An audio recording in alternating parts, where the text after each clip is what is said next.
Matapos ang labanan, ang mga fire mages ay dumaan sa larangan ng digmaan ng isa-isa.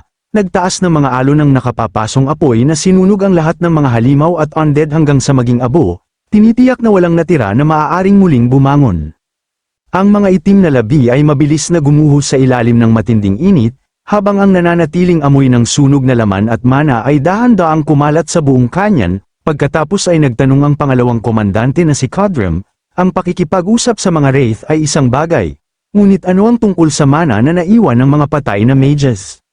Tumingin siya sa hindi mabilang na mga bangkay na nakakalat sa larangan ng digmaan bago idagdag na kailangan nilang i-absorb ito kaagad bago ito maging mga wraith. Kung magtatagal pa sila, ang concentrated na mana na naiwan sa loob ng mga katawan na iyon ay sa kalaunan ay magbubunga ng mas maraming undead, at ang lahat ng kanilang pagsisikap ay magiging walang kabuluhan. Pagkatapos ay sinabi niya kay Lady Mesa na siya ang maunang pumili, dahil siya ang pumatay sa Wraith King ng mag-isa at nararapat sa pinakamalaking bahagi. Sinabi ni Mesa sa kanya na ang mga tira-tirang yun ay hindi katumbas ng kanyang oras, at sa halip ay iiwan niya ang mga Wraith na kanyang nakuha kay Turan. Ang kanyang tono ay nanatiling ganap na kalmado, na parang nagbibigay lamang siya ng isang bagay na hindi mahalaga. Nang marinig ang kanyang mga salita, tinanong ni Codrim kung hindi ba siya gumawa ng kasunduan na ibukod ang mga karapatan sa pagsipsip ng dalhin niya ito, at kung talagang nag-aalok siya ng mana bilang gantimpala, kahit siya ay hindi napigil ang makitang labis iyon kung isa sa alang-alang kung gaano kahalaga ang mga pagkakataon sa pagsipsip ng mana sa bawat mage na naruroon. Sumagot si Mesa kung paano pa niya makukumbinsi ang isang kasing galing ni Turan na sumali sa koponan. Pagkatapos ay idinagdag niya na ibinibigay lamang niya ang magiging sarili niyang bahagi, kaya dapat walang problema doon. Nang marinig ang mga salitang yun, hindi napigilan ni Codrim ang sarili. Sa galit na mukha, lumapit siya at sinabi kay Mesa na pag-isipan itong mabuti. Pagkatapos ay idinagdag niya na ilang oras pa lamang ang lumipas, at sinasabi na ng mga tao na nahulog na siya sa lalaking yun dahil nawawala na ang kanyang ulo sa kanya. Si Lady Mesa ay nagpabalik ng tingin ng hindi umuurong. Pinasalamatan niya ang kanyang tiyuhin sa pag-aalala at sinabing wala iyon. Wala man lamang kahit nakititing na kahihiyan sa kanyang ekspresyon habang matatag niyang itinanggi ito. Napabuntong hininga na lamang si Codrim matapos makita ang kanyang reaksyon. Alam niyang ang karagdagang pagtatalo ay hindi magbabago sa kanyang isip. Pagkatapos ay inutusan niya silang dalhin si Turan dito at simulan ang pagsipsip ng mana. Nang marinig yun, ang mga patay na mages at ang mga demonyong nilalang ay tinambak ng sama-sama sa ilang malalaking tambak. Tinakpan ng mga bangkay ang lupa sa mga hanay, naghihintay na makolekta ang natitira nilang mana bago tuluyang mabulok ang mga katawan. Makalipas ang ilang sandali, sina Turan at ang iba ay pinagsama-sama sa harap ng mga patay na katawan. Tumingin si Turan sa mga bangkay at pagkatapos ay sa mga taong nakapaligid sa kanya. Napansin niyang lahat sila ay nakatitig sa kanya. Naisip niya sa kanyang isipan na walang may gusto sa bagong dating na sumasakmal sa inaakala ng mga regular na sa kanila. Kahit na personal na ipinagkaloob sa kanya ni Lady Mesa ang mga karapatan, hindi yun nangangahulugang masayang tatanggapin ito ng iba. Para sa kanila, siya ay isang tagalabas lamang na kumukuha ng mahalagang mana na dapat ay sa mga veteranong nakipaglaban kasama nila sa loob ng maraming taon. Naisip na hindi bababa sa dapat siyang kumilos ng magalang. Lumuhad siya at ibinaon ang kanyang compass sa lupa. Naisip ni Turan na mas mabuting itago niya ito. At kung makita nilang ang mana ay dumadaloy sa relic, agad silang magsisimulang magtanong. Tahimik na nawala ang compass sa ilalim ng maluwag na lupa, na nag-iwan lamang kay Turan mismo upang sumipsip ng mana mula sa labas. Pagkatapos ay sinimulan nila ang pagsipsip ng mana, ang hilaw na mana mula sa mga bangkay ay nagsimulang dumaloy sa kanilang nakabukang mga kamay. Ang mga agos ng maputlang asul at kulay abo na enerhiya ay dahan-daang lumutang paitaas na parang ulap bago nagtipon sa katawan ng bawat mage. Ang larangan ng digmaan ay hindi nagtagal ay napuno ng hindi mabilang na mga laso ng mana na lumulutang sa hangin. Habang nagsisimulang dumaloy ang mana sa kanyang mga dantian, natanto ni Turan na may iba. Ang kanyang isip ay nahulog sa isang tahimik na estado, para bang ang kanyang isip ay naging mas malinaw kaysa dati. Nagtaka si Turan kung ano ang pakiramdam na yon. Tiyak na may narinig siyang gumagalaw sa loob. Hindi lamang ang kanyang ulo, may nagbago, para bang ang kanyang kakayahang sumipsip ng mana ay bumagsak ng husto. Isang biglaang kaisipan ang pumasok sa kanyang isipan habang nagtaka si Turan kung naabot na nga ba niya ang kanyang limitasyon. Kung ang kanyang kapasidad ng mana ay sa wakas ay umabot na sa natural nitong kisame, kahit gaano pa karaming mana ang kanyang i-absorb, napakaliit lamang ang talagang mananatili sa kanya. Kahit ganoon, patuloy na sumipsip ng mana si Turan, makalipas ang ilang sandali, may natagpuan siyang nagbago sa kanya. Hindi lamang ang kanyang mana ang bumalik, ang kanyang mga pandama ay naging matalas din at halos hindi likas ang pakiramdam. Nakikita ni Turan ang bawat galaw ng mga tao sa paligid niya. Halos parang binabasa niya ang maliliit na pagbabago sa hangin mismo. Ang pinakamaliit na paggalaw ng damit, ang pinakamahinang yabag, ang pinakamaliit na pagbabago sa paghinga ay lahat ay pumapasok sa kanyang pananaw ng may hindi kapani-paniwalang kailanman. Pagkatapos nito, napuno ng kasiya siyang ngiti ang mukha ni Turan, nais niyang suriin ang kanyang mga pag-unlad ngayon, ngunit hindi ito magawa dito, naisip niyang napakaraming lobo sa lugar na ito, kung magbubunyag siya ng anumang kakaiba sa harap ng lahat, makakaakit lamang ito ng hindi kinakailangang atensyon.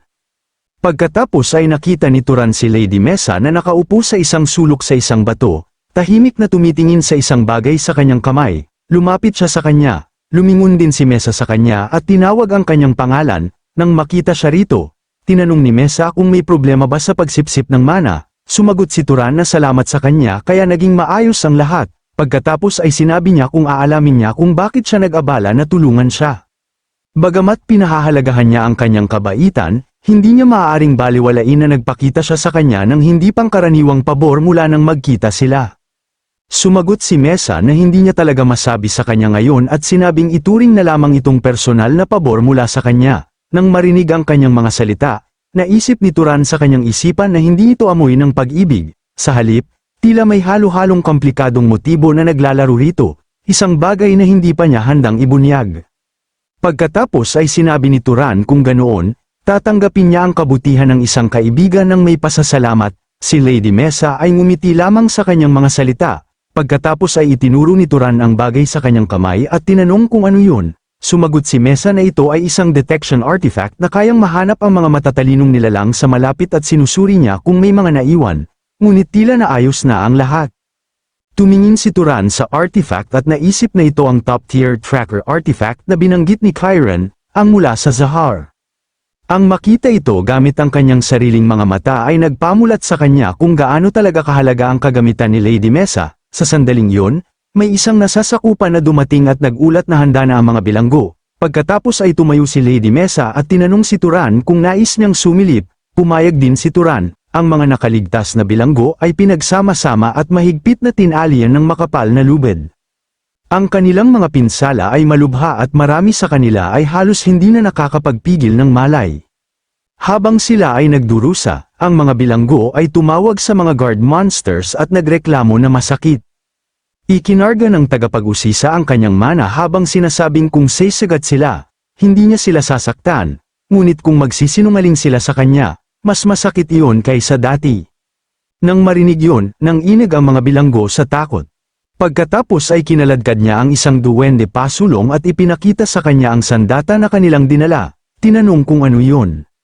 Sumagot ang duwende na ito ay mula sa mga ninuno, natagpuan ito ng itim at tinuruan sila kung paano ito gamitin.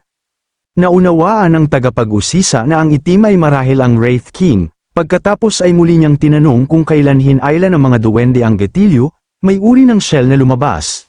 Ngunit nang subukan nila ito, walang nangyari. Ano ang dahilan? Sumagot ang duwende na ito ay sa kanila at hindi ito magagamit ng itim o ng mga demonyo, at kapag naubos na ito, hindi na ito magagamit muli. Pagkatapos ay pumulot si Turan ng isa at nakakita ng uri ng likido sa loob ng kakaibang sandata. Dahil sa pag-usisa, itinuro niya ito pataas at hinayla ang getilyo, ngunit walang nangyari. Pagkatapos ay nagtanong siya kung gumagana ba ito kung ang mga duwende ang humihila ng getilyo. Pagkatapos ay sinabi ni Mesa na subukan nila ito. Inabot ng tagapag-usisa ang isang sandata sa duwende at sinabing hilahin ang getilyo. Binalaan itong huwag gumawa ng anumang hangal na bagay. Sa pagkakataong ito ay pumutok ang kanyan. Isang malakas na pagsabog ang umalingaw-ngaw sa buong kanyan habang ang metal na projectile ay tumilapon sa kalangitan. Sinabi ng mga nakapaligid na sundalo yun nga, talagang gumagana lamang ito kapag ang mga duwende ang humihila nito. Nagtaka sila kung anong uri ng mahika yun, ang isa sa kanila ay nagtaka pa kung gagana ba ito kung gagamit sila ng putol na kamay ng isang duwende. Sa sandaling lumitaw ang kaisipang yun, Agad na pinutol ng isang sundalo ang kamay ng isa sa mga bilanggo at sinubukan ang ideya, ngunit walang nangyari, ang sandata ay nanatiling ganap na tahimik, pagkatapos ay tinanong ng tagapag-usisa kung ibinigay ito sa kanila ng Wraith King at pagkatapos ay kung saan niya ito nakuha, sumagot ang duwende na wala siyang ideya.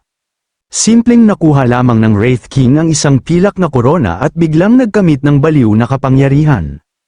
Pagkatapos nito, inakit niya sila gamit ang mga artifact na ito. Napabuntong hininga ang tagapag-usisa at sinabing kung magagamit nila ito mismo, ito ay magiging napakakapakipakinabang. Si Turan na nakatayo sa likuran nila ay may naisip, naaalala niya sa panahon ng labanan ang isang malaking aparato na pumutok at isang malaking ulap ng singaw ang sumabog mula rito. Pagkatapos ay naalala niya ang mga salita ng librarian, kapag ang tubig ay naging singaw, ito ay lumalawak. Kung kailangan niyang hulaan, ang likido sa loob ay naging singaw at tumulak palabas. Pinipilit ang piraso ng metal na yun palabas ng napakabilis.